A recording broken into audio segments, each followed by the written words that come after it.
Okay. Hello, everyone. I'm Dr. Pratap. I'm a consultant hemato-oncologist in UK. So hematologist, I do pathology as well in my role. So I'm trying to make it as clinical as possible, keep this talk. But at the same time, we have a series of lectures in white cell count abnormalities that Phoebe ma'am has kindly arranged. So I'm going to go through quite, literally basics in this class.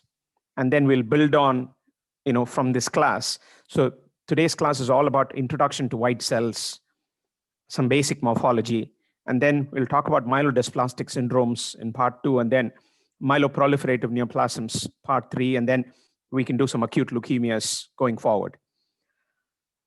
Can you all hear me? Yes, sir.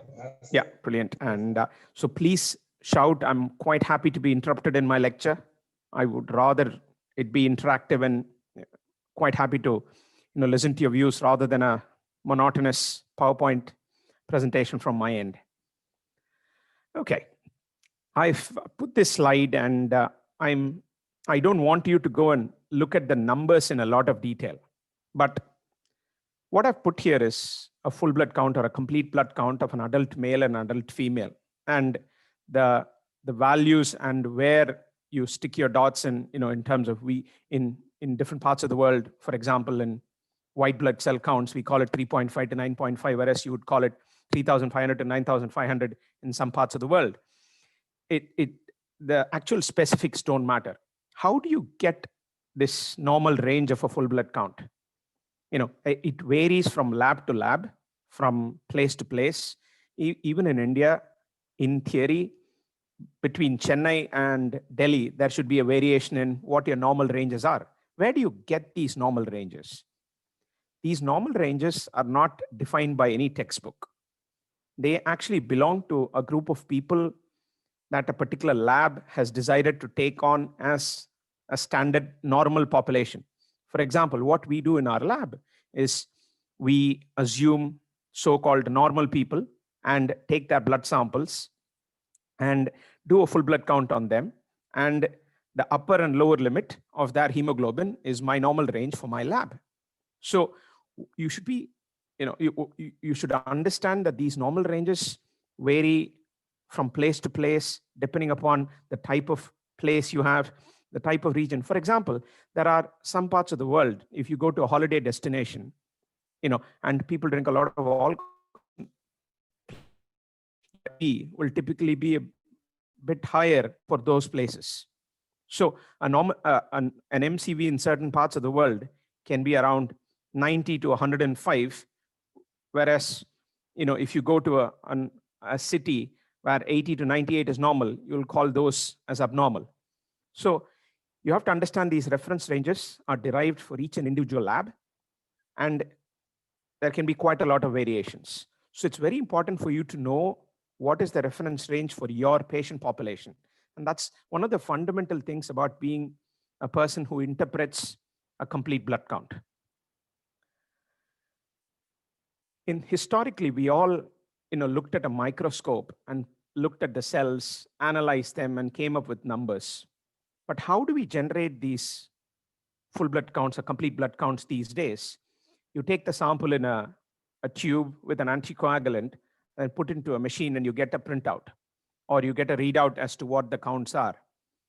What actually happens after the sample gets into the machine is they get sucked in through a very narrow tube, and then the cells are passed through a very narrow chamber as a single flow.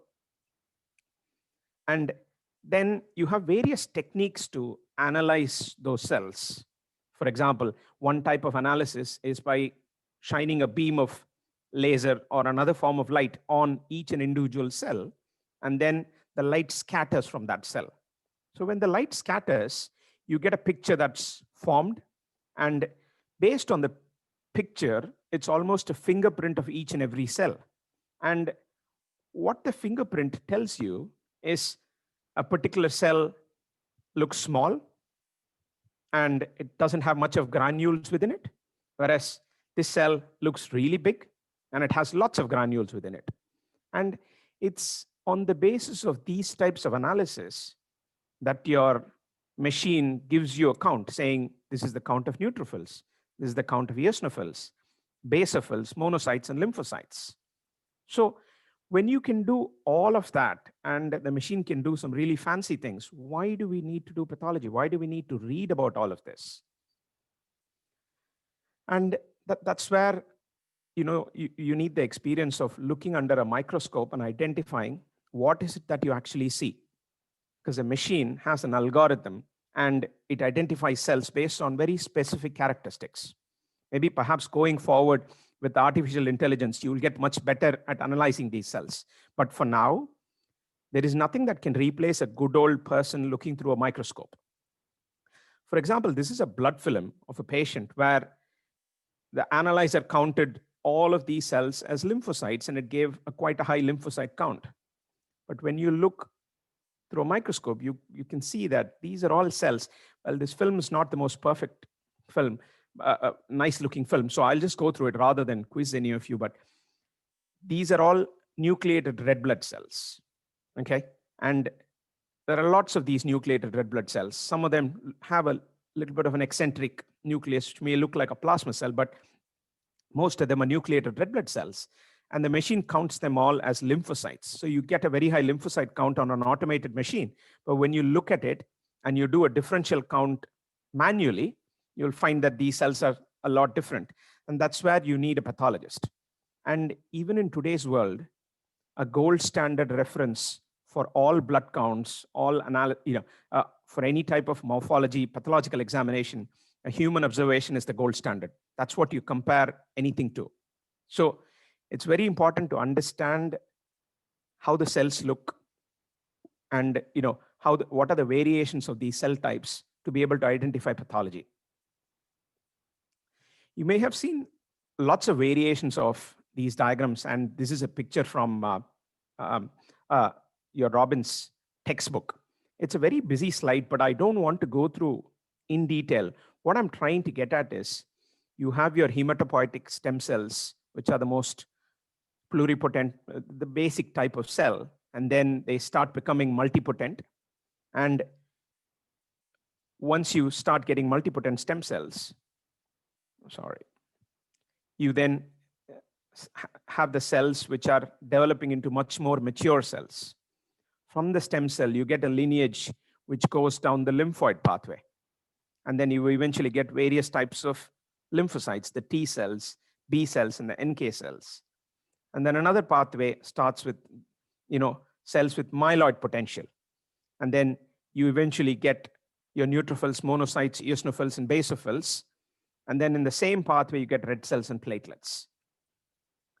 So let's go through some of the white cells in a bit more detail. And my lecture is going to cover mainly the myeloid cells today, because the lymphoid in its own right is a separate lecture. So I'm going to go through some of the basics in myeloid.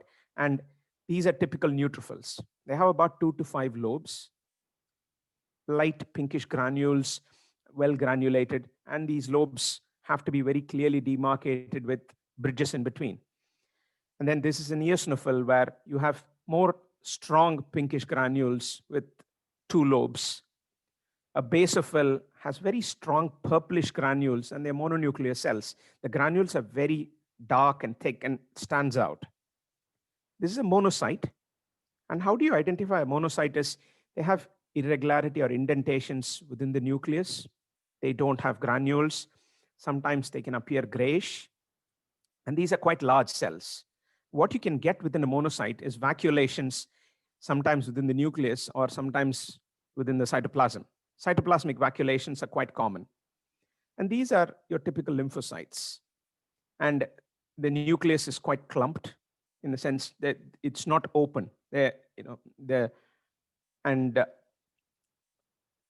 can sometimes get irregularities with nuclear outlines in case of lymphocytes.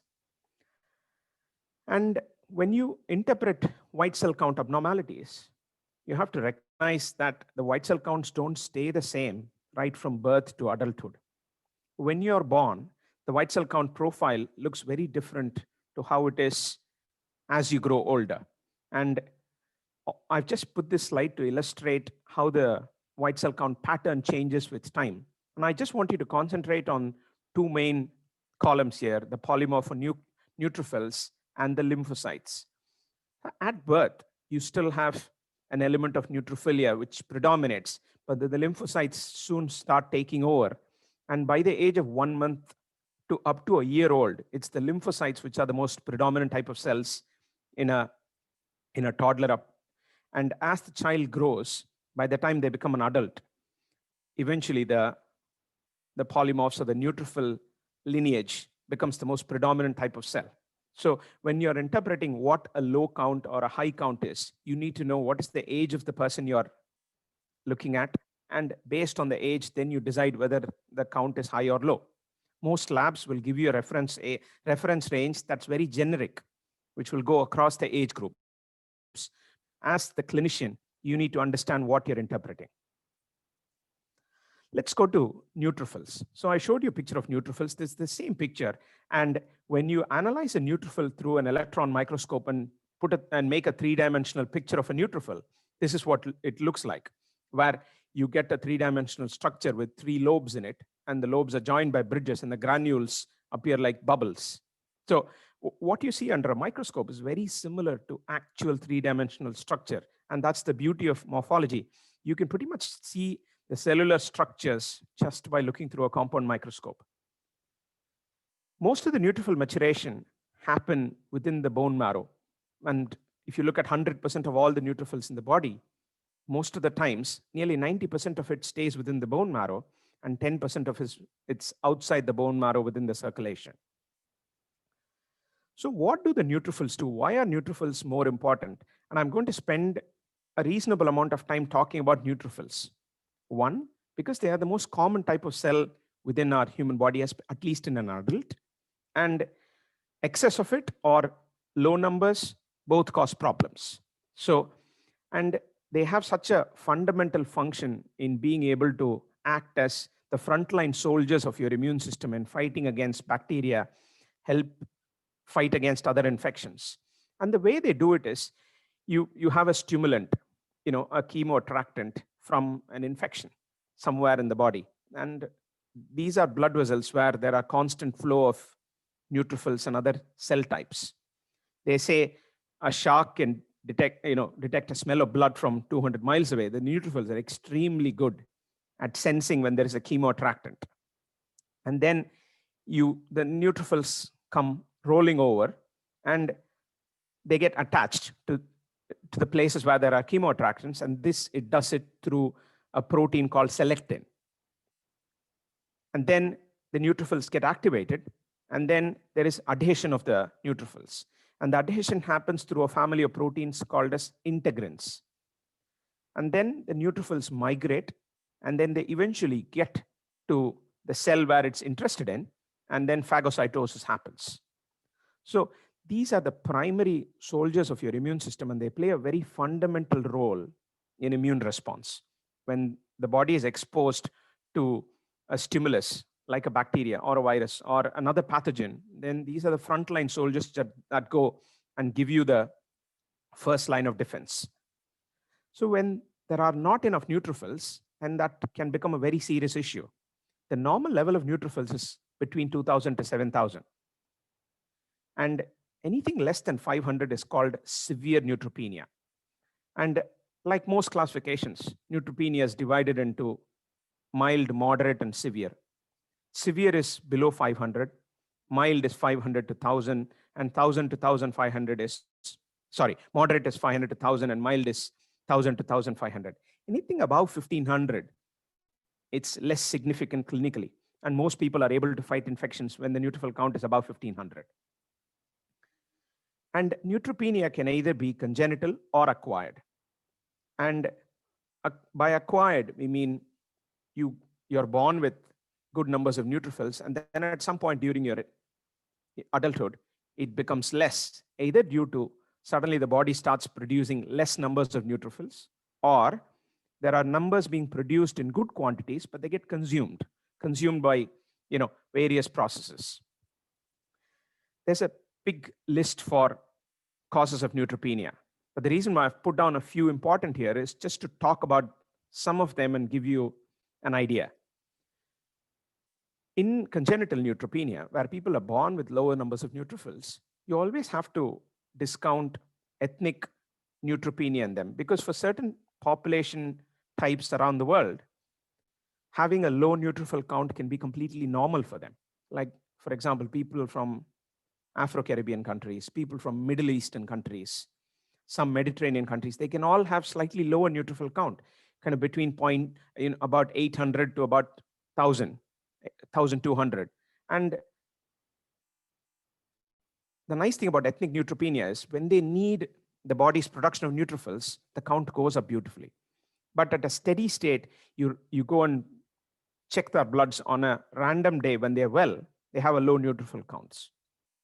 And it's important to recognize those variations within what is called normal. And you then have a severe congenital neutropenia, which is a group of conditions. Cyclical neutropenia, where there are fluctuation in neutrophil counts. And we'll talk about cyclical neutropenia in a bit more detail. And then you come to the acquired side. A number of infections can lower your neutrophil counts. The most simple things is your common cold, your viral infections. They are one of the commonest causes of lowering your neutrophil counts. That's why when people get viral infections, you become weak, and then you can get a bacterial infection on top of it.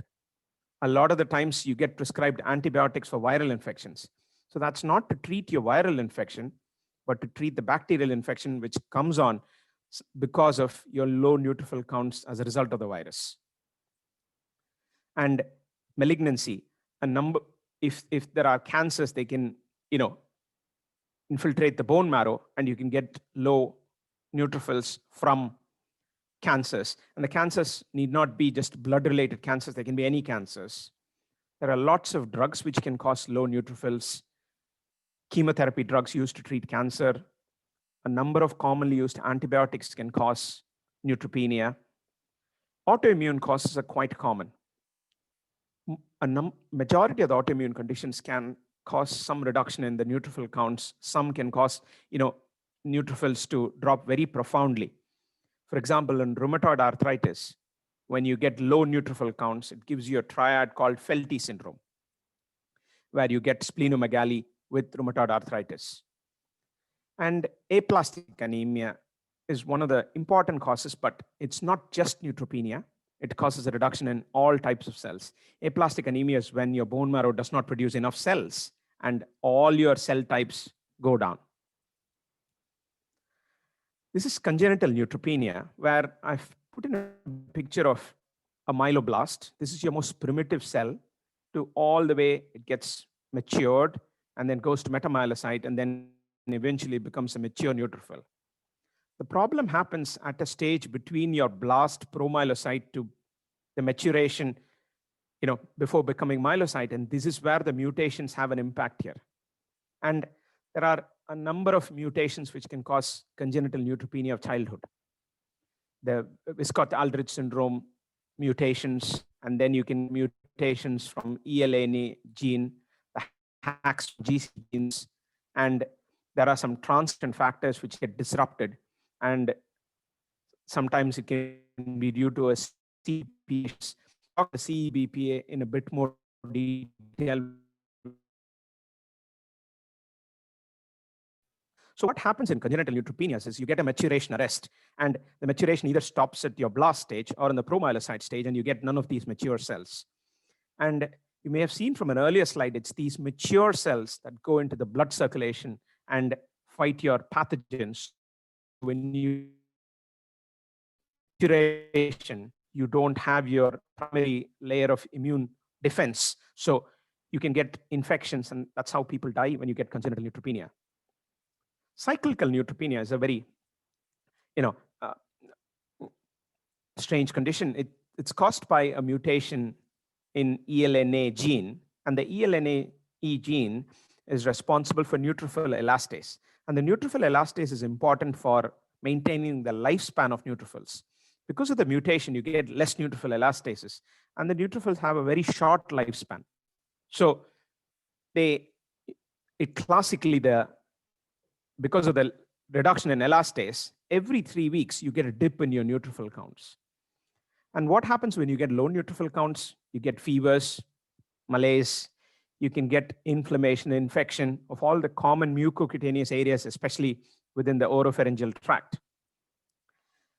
What do you do when you get infection? You treat them with antibiotics. You can give growth factor to treat, and the neutrophil counts to respond to the growth factor, that is GCSF, granulocyte colony stimulating factor. The cyclical neutropenia patients respond quite well to the growth factor, unlike the severe congenital neutropenia where they don't respond very well. Long-term outcome is quite good, and a majority of the problems in cyclical neutropenia occurs because of infections. And like I showed you, this is from a publication in New England Journal, where they've classically described what happens in a cyclical neutropenia. And I want you to concentrate on the first graph here. This is the neutrophil count here, and this is the number of days, and you can see the days here. And what you see is a count classically dipping around day 21. And then it lasts for about a week, and then neutrophil counts come back up normally. Oh, sorry. Okay, sorry. And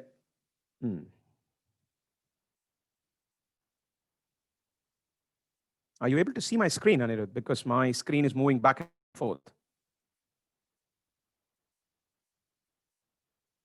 Hello? Yes, sir. We can see your screen, sir, but there's something rectangular. Yeah. Rectangular between. Sorry.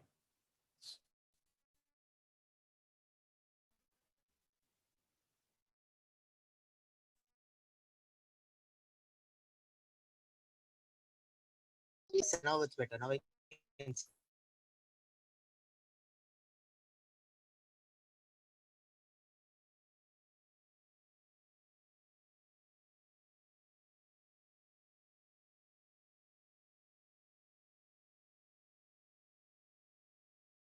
Mutations, but the common phenotypic manifestations, and they get recurrent infections. And what I've put down here is a bone marrow aspirate from the severe congenital neutropenia.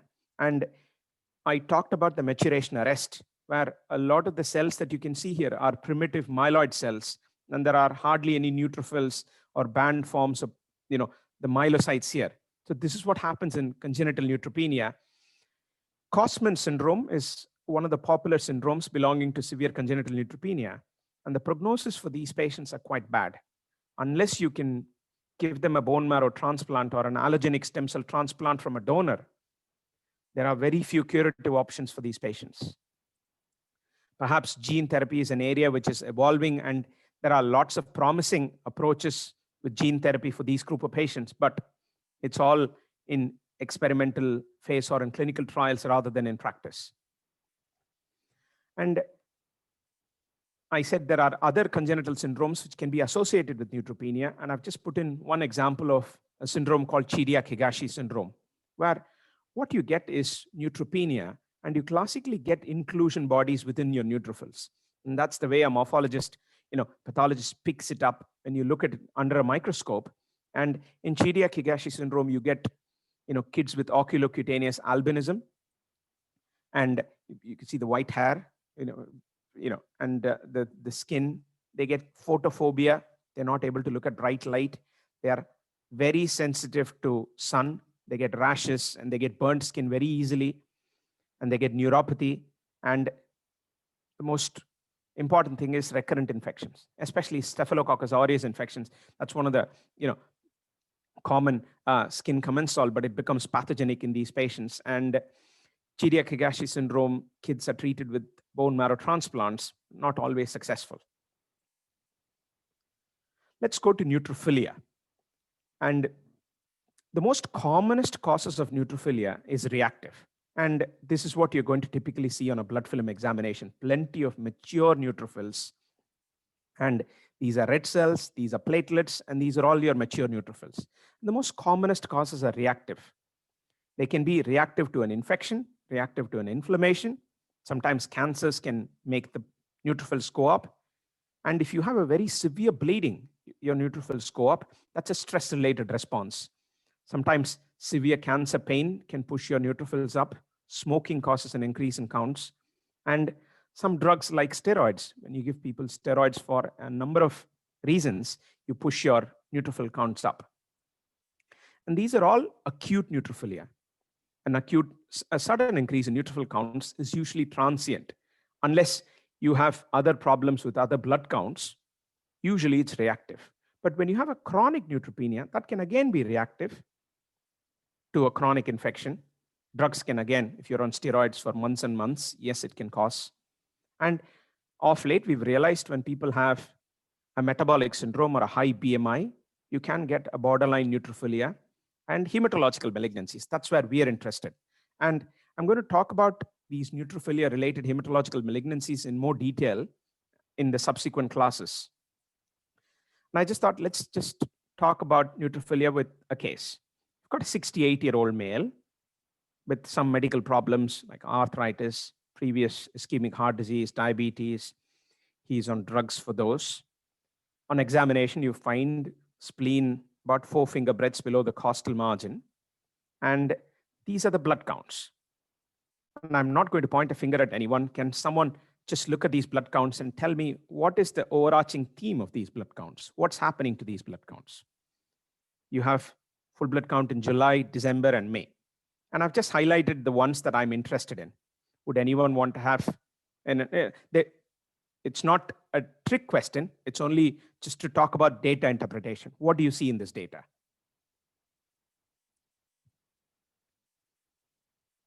Anirudh, anyone from your class, do they want to volunteer? Just tell me, what you see on this table.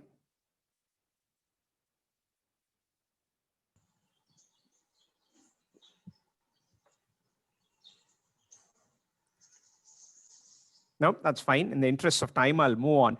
What you see here is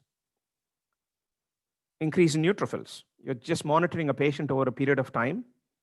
And the count has gone from 11,000 to 23,000, and the platelets have gone up. The hemoglobin being fairly static. So you suspect that this patient could have this patient has a chronic neutrophilia and an increase in platelets. So this should, arouse a suspicion that there could be an underlying hematological malignancy in this patient if he does not have any of the reactive causes that you saw. And we'll talk about chronic myeloid leukemia in more detail in another class, but this patient has a chronic myeloid leukemia and you get a translocation between chromosomes 9 and 22. You have a chromosome 9 and a 22. There is a BCR region within 22 and an ABL region within 9. And then this translocates. This bit goes here, and that bit gets attached here. And then you get a new chromosome in 22, which is called the Philadelphia chromosome. And you get a chronic myeloid leukemia. There is a left shift. You have more blasts, promyelocytes, myelocytes, and you have excess basophils within it. We'll talk about treatments of chronic myeloid leukemia later. And there are various types of abnormal neutrophils that you see in common medical conditions. You can get band forms, which is usually a sign of reaction or a left shift. This is classically a hypersegmented neutrophil, which you get in megaloblastic anemia or in B12 or folate deficiency. And you have your toxic granulation, very toxic bright granules within neutrophils. You get that in infection. And this shows a neutrophil with a little purplish inclusion. It's not very clear, but that's a Dolly body. You get that in stressful conditions or infection again. And this is a patient with a very rare congenital abnormality where they have low platelets. And again, they have a Dolly body-like inclusions. And this is from a patient with an MYH9 associated syndrome where you get a congenital thrombocytopenia with an inclusion within neutrophils. And in this, you see neutrophils with lots of dots. And this is a patient in intensive care with infection. So what you're actually seeing here is bacteria within the neutrophils. The neutrophils have phagocytosed all the bacteria. So any of these conditions can cause a reactive increase in neutrophils. And it's important to recognize what is there. And here, even before the culture could come and show the type of organism, what you could see was diplococci. So as a pathologist, you can call up the intensive care and say the patient has an infection and they should be treated for that. So it becomes quite important to identify the abnormality within neutrophils by looking at a blood film. And the next is monocytes. The monocytes also play a very similar role to your neutrophils in that they follow the neutrophils to the sites of infection, and they are a part of the reticuloendothelial system. The normal levels range up to 800. And they have two main functions. One is they present antigens from the phagocytosed cell to the T cells. And second is they follow the neutrophils to the sites of inflammation. And you can get low neutrophils either due to steroids or stress. And this is a film where a patient had very low neutrophil counts. And when you looked at the film, you had lots of these cells which are quite big with voluminous cytoplasm. And this is a patient with hairy cell leukemia, where you get monocytopenia, you get very low neutrophils. So when you have a patient with very low blood counts and almost absent neutrophils, this is a rare condition, but one you have to think of, and it's important to recognize the features under a microscope. Elevated counts can happen in malignancy and granulomatous disease like tuberculosis, sarcoidosis. And when you have a bone marrow that recovers from any chemotherapy, monocytes are one of the first cells to come out. And I've listed a few infections where you can get monocytosis. Next is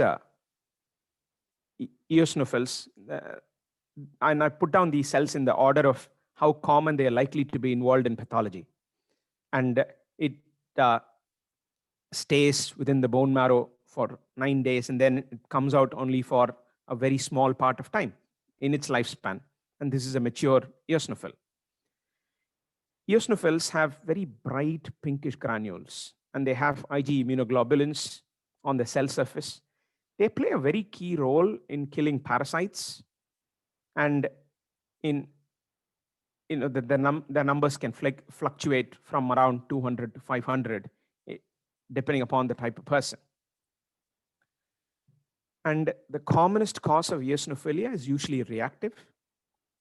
And in cancers, especially Hodgkin disease, lymphoma, other tumors, allergies can cause a spike in your eosinophil counts, allergies to drugs, environmental allergies.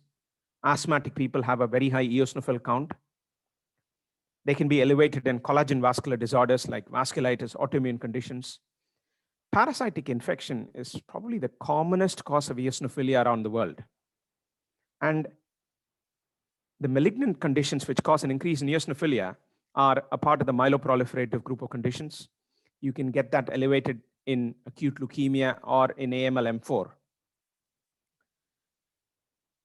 One of the eosinophilic leukemias which has a very specific chromosomal abnormality is a chronic eosinophilic leukemia with a FIP-IL-1 PDGFRA fusion.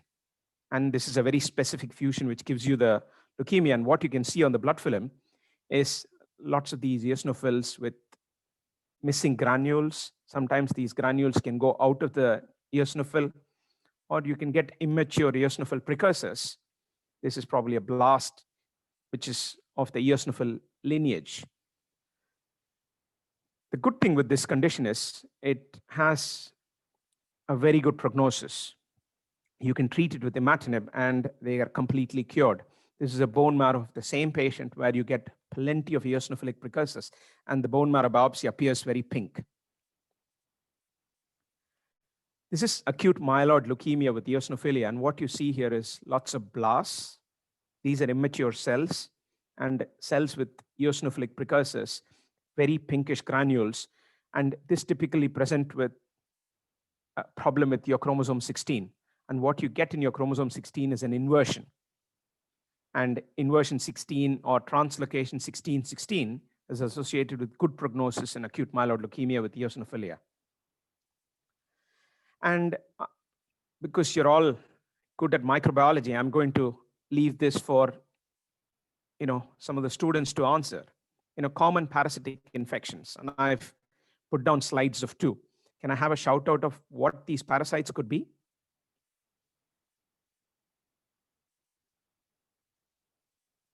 Any guesses?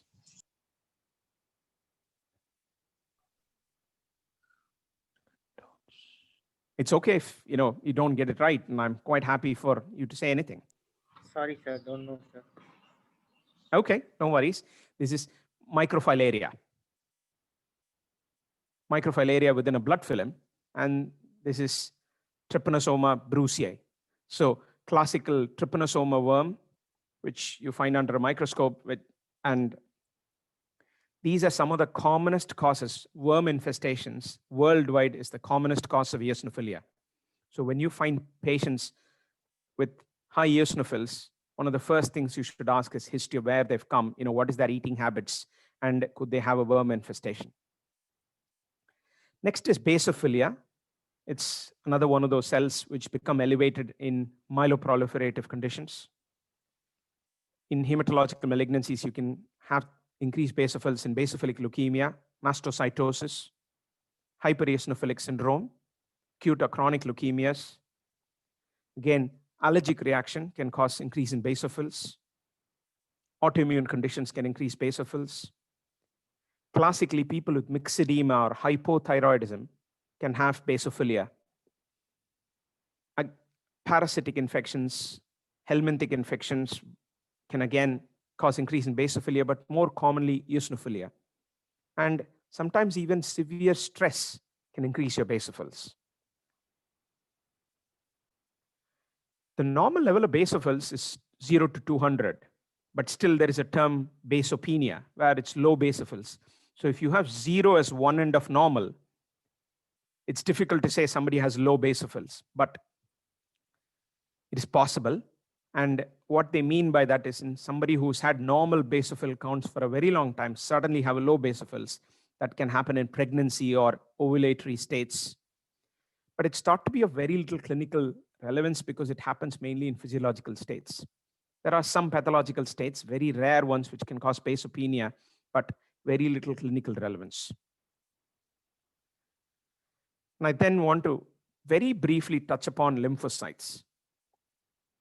Again, common causes of lymphocytosis is again reactive.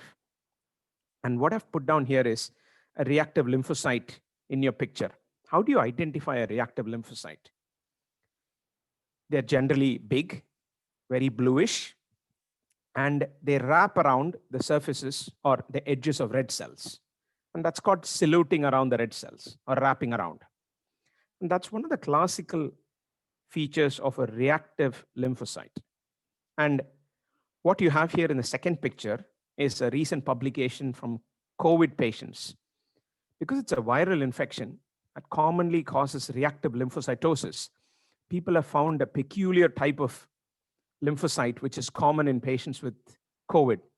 And here the nucleus is eccentric in one side of the cell and very intensely blue cytoplasm. And,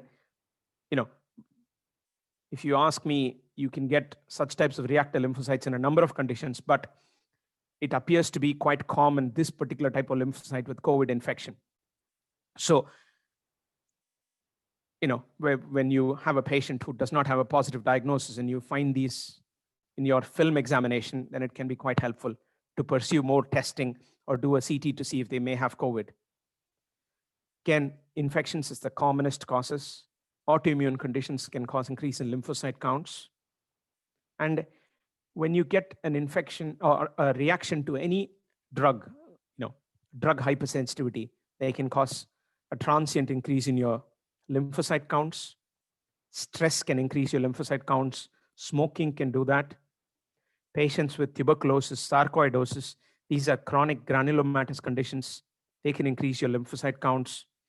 And you can get that in malignancies, especially hematological malignancies. So I've given a little flow chart on how you approach, and I've just tried to make this more clinical. It may be less so for your exams, but on a practical note, how do you, manage somebody who has lymphocytosis? Usually a lymphocyte count less than 5,000. The normal level is up to 4,000. If it's less than 5,000, it's generally considered benign or non-malignant, most likely reactive. If it's between 5,000 and 10,000, then you have to pay a bit more attention to the lymphocyte counts. Do they have anemia? Do they have low platelets? Are they getting repeated infections? Do they have enlarged lymph nodes or a big liver or spleen? And this would prompt having a look at the blood film under a microscope. And do they have an abnormal blood film? Do the lymphocytes look very abnormal? If there are none of those, then you don't really need to investigate this further, and you can just monitor these patients with probably yearly blood counts. Whereas on the other hand, if the patients have a lymphocyte count more than 10, then I would really consider pursuing further investigations in those patients. And all of these are only for those patients who don't have any other symptom. For example, you have a patient who's got lymph nodes everywhere in the neck, in the axilla, or in the inguinal region, or a big spleen, or if they've lost a lot of weight, they get B symptoms with fevers or drenching sweats or unexplained temperatures, then you absolutely have to investigate lymphocytosis. But this is for asymptomatic lymphocytosis. When you just pick it up on a blood count, what do you do with it? It's just a simple flow chart for you to make your mind up whether to investigate it or not investigate. There's a terminology called monoclonal B lymphocytosis. And this is used for those patients with lymphocyte counts between 4,000 to 4,000 to 5,000, and you need to have it for at least 6 months. And if you do a flow cytometry, that's a technique where I showed you right at the beginning of the lecture, where the cells are passed through a small counter, and then the counter identifies the type of cells, that the markers that sit on the surface. And then you identify that these are monoclonal B cells. They're very similar to CLL, chronic lymphocytic leukemia, but they usually don't progress. They don't need referral to a hematologist or an oncologist. They just need yearly monitoring. This is one of the terminologies that's come on in the last 4 to 5 years. We're increasingly picking these up. And Dr. Girish, I think, did a session on lymphoproliferative disorders, both acute and chronic. So I've tried not to replicate the same session, but I've just very briefly mentioned it for completion so that we can complete the white cell disorders in one go rather than leave it incomplete. And these are the chronic lymphoproliferative disorders that you see. One of the most commonest ones is chronic lymphocytic leukemia or monoclonal B lymphocytosis. And here the nucleus is small, round nuclei, mature chromatin or clumped chromatin, and you can pick it up by flow cytometry. And then in follicular lymphoma, or mantle cell lymphoma, more commonly in follicular lymphoma, you get a cleaved nucleus. And in patients with Sézary syndrome, that's a T cell disorder. So far, these two were B cell disorders. This is a T cell disorder.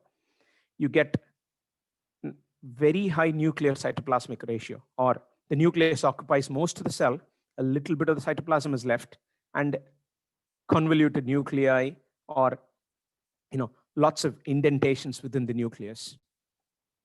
And then when you have cytoplasm, which are like villi, then you think of splenic marginal zone lymphoma, or if there is lots of cytoplasm and they're villus, like we saw in one of the earlier slides, and if they also have low monocytes or absent monocytes, think of hairy cell leukemia.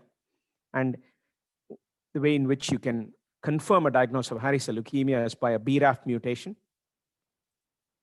And this is a lymphoplasmacytoid cell where you get a lymphocyte which is eccentric. It's on one side of the cell. And these are large lymphocytes with granules in them.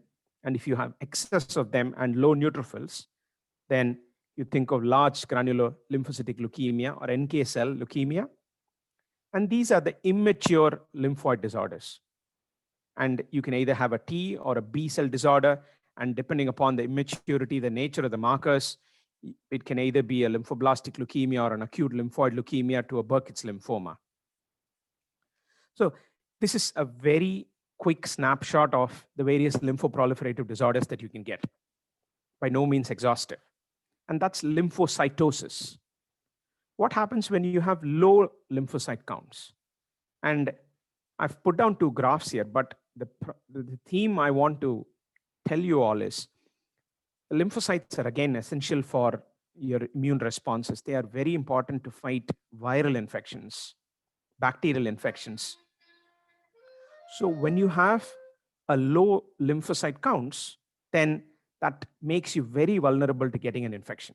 And this is a population-based study which was done in Copenhagen, where what you can see here is hazard ratio on this side. Hazard ratio means it's another way you can represent relative risk. And this is the counts here.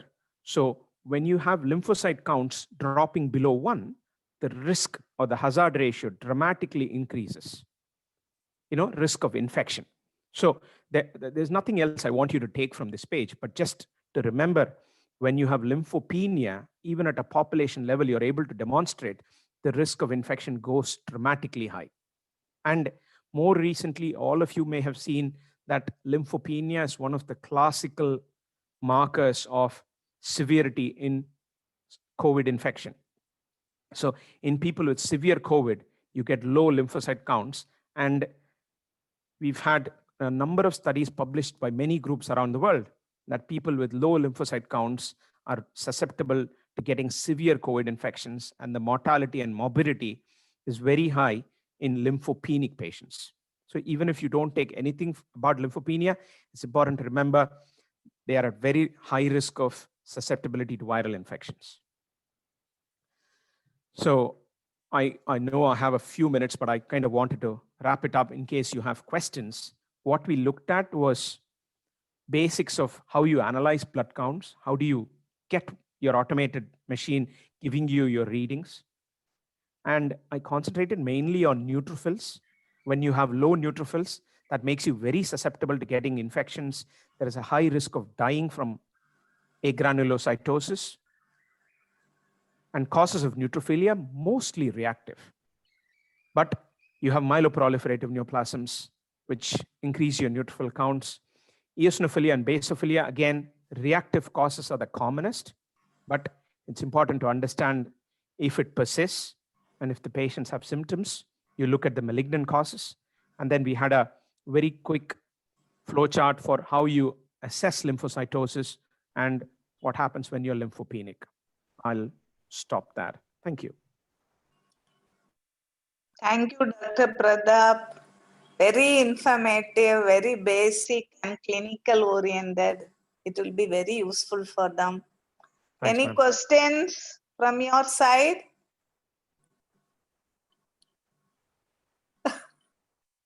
Anirudh, any questions? No. No questions. Okay. Sure. Yeah. Thank you. Thank you, Dr. Pratap. Thank you, ma'am. Sure. Thanks, students. Okay. I'll see you all in the next class. Okay.